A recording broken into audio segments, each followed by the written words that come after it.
বাড়ি থেকে যখন বেরিয়ে এসেছিলাম তখন বাড়িতে চা খাওয়া হয়নি, চাটা খেয়েছিলাম আমার শহর কান্দি বাস স্ট্যান্ডে।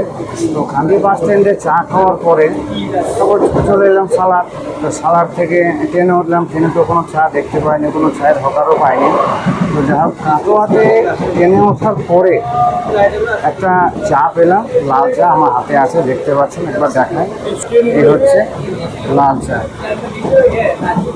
এই আপাতত ওখানে চাটা খাবো। সত্যি কথা বলতে চায়ের নেশা একটু আছে, অন্য কোনো নেশা নেই। নেশা বলতে একটা, সেটা হচ্ছে চায়ের। এটাই খাই, তারপরে যাচ্ছি নবদ্বীপ ঘুরতে।